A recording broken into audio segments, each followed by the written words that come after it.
अस्सलाम वालेकुम नाजरीन। आज का वाकया ये है कि जब एक मुस्लिम शख्स को गैर मुस्लिमों ने जहाज से समंदर में फेंक दिया, उसके बाद उसके साथ क्या मोजज़ा हुआ, जिसको सुनकर आप भी हैरान और परेशान हो जाएंगे। इसलिए आप लोग इस वीडियो को आखिर तक जरूर देखिएगा और इसी तरह की और भी वाकया सुनने के लिए फातिमा इस्लामिक वर्ल्ड चैनल को जरूर सब्सक्राइब करें। नाजरीन, एक समुद्री जहाज जिस पर काफी बोझ था, तिजारत का सामान और ताजीर उस जहाज के ऊपर सवार थे। अब सफर के दौरान समंदर में तूफान की वजह से जहाज हिचकोले खाने लगा और बिल्कुल डूबने के करीब हो गया। तो जहाज के कप्तान ने इस बात को सबसे कहने लगा कि देखिए, जहाज के ऊपर बोझ बहुत ज्यादा हो गया है और हम सबको अगर जिंदा रहना है तो आप लोगों का कुछ सामान समंदर में फेंक दिया जाए तो जहाज थोड़ा हल्का हो जाएगा और हम आसानी के साथ समुंदर के किनारे पर पहुंच जाएंगे, क्योंकि हम सबकी जान सबसे ज्यादा कीमती है सामान के मुकाबले में। सबने कप्तान की बात पर इत्तेफाक किया और सबने कहा कि एक जो सौदागर है, यानी एक जो शख्स है, वह बिल्कुल नया है और वह काफी सामान अपने साथ लेकर आया है।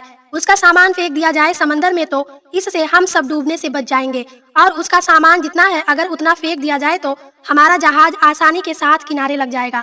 वहाँ मौजूद सभी लोगों ने इस बात पर इत्तेफाक किया, लेकिन जिस शख्स का सामान फेंका जाने वाला था उसने कहा कि क्यों मेरे अकेले का सामान को फेंका जाएगा, बल्कि यहाँ मौजूद सभी लोगों का थोड़ा थोड़ा सामान समंदर में फेंक दिया जाए, उससे नुकसान भी सब पर तकसीम हो जाएगा और सबकी जानें भी बच जाएंगी। लेकिन सब सौदागर ने उस नए सौदागर यानी उस नए शख्स के खिलाफ बगावत कर दी और उससे लड़ाई झगड़ा करना शुरू कर दिया, और झगड़ा इतना बढ़ गया कि जहाज में मौजूद सभी लोगों ने मिलकर उस नए शख्स यानी उस नए सौदागर को उसके सामान के साथ उठाकर समंदर में फेंक दिया और अपना सफर जारी रखा। उस नए शख्स को तो समंदर में फेंक दिया गया और वह नया सौदागर बहुत देर तक लहरों से लड़ता रहा। आखिरकार थक हार कर बेहोश हो गया, लेकिन कुछ देर बाद जब वह होश में आया तो उसे मालूम हुआ कि समुंदर की लहरों ने उसे किसी वीरान और नामालूम जजीरे पर लाकर किनारे कर दिया है। वहाँ आदम जात का दूर दूर तक कोई ठिकाना नहीं था, बस छोटा सा जंगल और पानी ही पानी। सौदागर बड़ी मुश्किल से उठा, सांस ली, यहाँ तक कि वह चल भी नहीं पा रहा था। वह घुटने के बल गिर गया और कहा, या अल्लाह, इस मुश्किल सूरत हाल में मेरी जान को बचा लीजिए, मेरी मदद फरमा दीजिए। कई दिन वहाँ पर उस शख्स के गुजर गए। उस दौरान उस शख्स ने दरख्त के फल खाए, खरगोश का शिकार करके उससे अपना गुजारा किया। उससे कई मीठी नदी का पानी मिल गया, वहाँ से पानी पीता। रात की सर्दी और दिन की गर्मी से बचने के लिए सौदागर ने जंगल से लकड़ियाँ काट काट कर एक छोटी सी झोपड़ी बनाई ताकि ठंडी और गर्मी से अपने आप को बचा सके। एक दिन कुछ हुआ यूं कि जैसे कहते हैं ना, गरीबी में आटा गीला। अब एक दिन वह शख्स आग जलाकर अपने लिए खाना बना रहा था। अब वो आग चूल्हे की आग थी, उसकी झोपड़ी में लग गई और झोपड़ी लकड़ी की थी और जलने लगी। बचाने की बहुत कोशिश की, लेकिन थोड़ी ही देर में पूरी झोपड़ी जलकर खाक हो गई। अब सौदागर बिल्कुल जमीन पर बैठ गया और आसमान की तरफ देख कर कहने लगा, या अल्लाह, मेरे साथ ही क्यों सारी मुसीबतें, सारी आजमाइशें मेरे साथ ही क्यों? हम लोग भी अक्सर शिकायत करते हैं कि मेरे साथ ही ऐसा क्यों हुआ, या आजमाइश मेरे ही साथ क्यों है, या मुसीबत मुझ पर ही क्यों है। ऐसे ही उस शख्स ने भी कहा, या अल्लाह, एक तो मुझे गलत तरीके से समंदर में फेंक दिया गया, अब यह एक छोटी सी झोपड़ी मैंने बनाई थी, या अल्लाह, आपने इसको भी जलाकर राख कर दिया। या अल्लाह, मेरे पास अब कुछ नहीं बचा है, मैं इस जगह पर अजनबी हूँ, तन्हा हूँ। या अल्लाह, ये सारी मुसीबत मुझ पर ही क्यों आ रही है? ऐसी बहुत सारी शिकायतें उस सौदागर ने अल्लाह की बारगाह में की और गम के मारे वह भूखा ही सो गया। लेकिन सुबह एक हैरत अंगेज वाकया उसका इंतजार कर रहा था। जब वह सुबह उठा तो उसने देखा उसके आगे जजीरे के करीब एक जहाज नजर आया। कुछ लोगों को उसने देखा जो उसे लेने के लिए आए थे, उसकी मदद करने के लिए आए थे। उन्हें देखकर वह बड़ा हैरान हुआ, लेकिन इससे ज्यादा तो वह खुश था, क्योंकि उसके लिए तो जिंदगी आ गई थी, उसकी जान जैसे बच गई थी। वह जल्दी से उस जहाज पर सवार हुआ। खुशी की शिद्दत से उस सौदागर को यकीन नहीं आ रहा था कि वह चल रहा था और जहाज वाले उसे बचाने के लिए आए थे। इस अनजान जगह पर कोई यकीन नहीं कर पा रहा था कि आखिर मेरे पास यह लोग कैसे आ गए, उनको मेरे यहाँ होने का पता कैसे चला, उन्हें किसने यह बातें बता दी। सौदागर ने उन जहाज वालों से पूछा, भाइयों, एक बात मुझे बताओ, तुम्हें कैसे पता चला, तुमने मुझे कैसे ढूंढा, आखिर मेरा ठिकाना तुम्हें कैसे मिल गया? यह तो बिल्कुल अनजान और अजनबी जगह है। उस सौदागर के इन तमाम सवालों को सुनकर जहाज वालों ने जवाब दिया, हमने यहाँ पर धुआं उड़ता हुआ देखा था, तो हमें ऐसा लगा कि कोई शख्स हमें अपनी मदद के लिए पुकार रहा है, क्योंकि समंदर में जब कोई मुसीबत में फंसता है तो इसी तरह से इशारे देता है, और हमें ऐसा लगा कि किसी ने यहाँ पर आग जलाई है और धुएं के जरिए वह हमें मदद के लिए पुकार रहा है।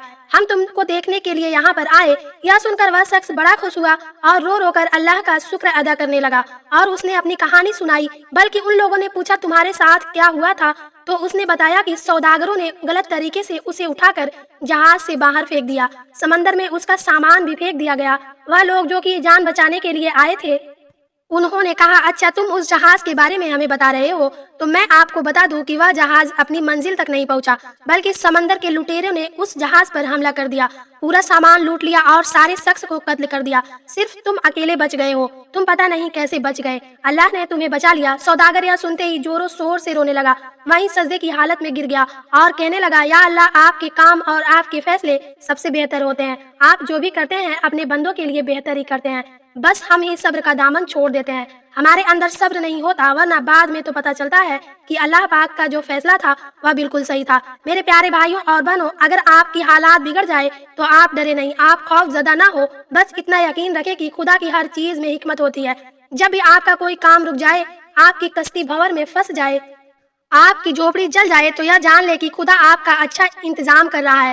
حضرت عبداللہ ابن عمر رضی اللہ تعالیٰ عنہ کہتے ہیں کہ رسول اللہ صلی اللہ تعالیٰ علیہ وآلہ وسلم نے فرمایا کہ اللہ پاک نے جس کے لیے دعا کے دروازے کھولے ہیں اس کے لیے رحمت کے دروازے بھی کھول دیے ہیں، اور اللہ پاک کے نزدیک ہو کر اس سے عافیت مانگنا ہر چیز مانگنے سے زیادہ بہتر ہے۔ اسی طرح سے ایک اور حدیث ہے کہ حضرت ابو بکر صدیق رضی اللہ تعالیٰ عنہ سے منقول ہے، وہ کہتے ہیں کہ رسول اللہ صلی اللہ علیہ وآلہ وسلم نے ارشاد فرمایا کہ تمہیں کلمہ اخلاص یعنی کلمہ شہادت کے بعد عافیت سے بڑھ کر کوئی چیز نہیں دی گئی، لہذا تم اللہ پاک سے عافیت کا سوال کیا کرو۔ لیکن عافیت ہے کیا؟ یہ سوال آپ میں سے بہت کے من میں ہوگا۔ اس کا سیدھا اور بہت ہی آسان مطلب ہوتا ہے کہ دنیا کی اور آخرت کی بلائیاں اور اس کے بعد دعا کرے۔ اللہ تعالیٰ دنیا اور آخرت میں جو بھی اللہ آپ کی پریچھا لیتے ہیں، یہ ایک سوال ہے جو کئی مسلمان پوچھتے ہیں اور کچھ آشچर्य کرتے ہیں کہ کیا یہ واستو میں ایک پریچھا یا سجدہ ہے۔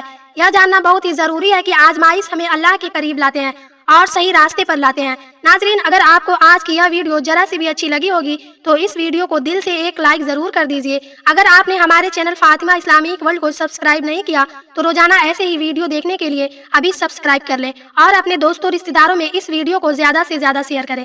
انشاءاللہ ملتے ہیں ایک اور نئی ویڈیو کے ساتھ، تب تک کے لیے اللہ حافظ۔